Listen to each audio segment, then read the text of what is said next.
sabi na aking bubiti, ikaw daw ang kumausap kay Senator Joel at Senator Chis, kaya lumipat sa Gatchalian Block. Totoo ba yan, Senator, sir?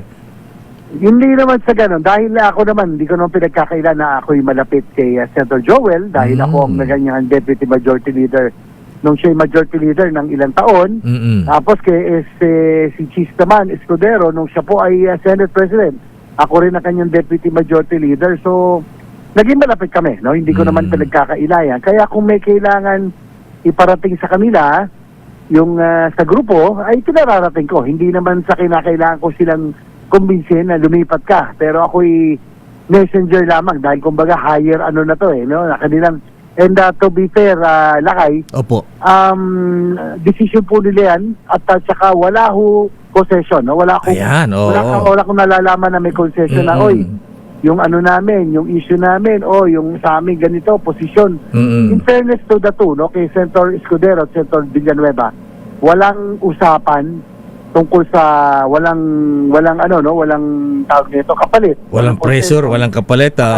Wala po, walang pananakot. So, ang kanila po ay tingin ko, Lakay, more than anything, dahil sila po yung mga naging leader ng Senado, Senate President and Majority Leader, yung pagmamahal nila, no, sa institution na, sorry po, pero talagang ito's damage the past few totoo po yan. months, no? Talagang damage po ang reputasyon. Tingin ko yung pagmamahal sa institusyon, pagmamahal sa Senado, ay palagay ko yan ang nagtulak sa kanila para sumama na sa new majority. Ayan, kasi sabi ni Senator Alan Peter Cayetano, pre-nature daw sila, kaya naintindihan niya at pumunta sa inyong bakod. Itong si Senator Joel Villanueva.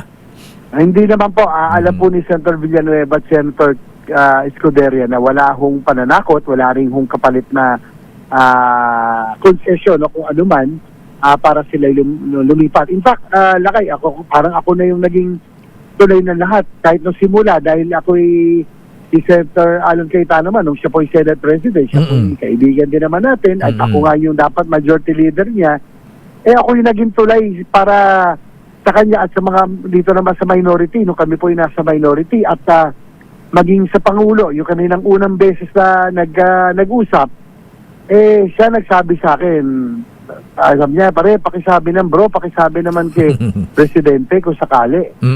Alam ko, that time, galit pa siya sa akin, pero sana makapag-usap naman kami.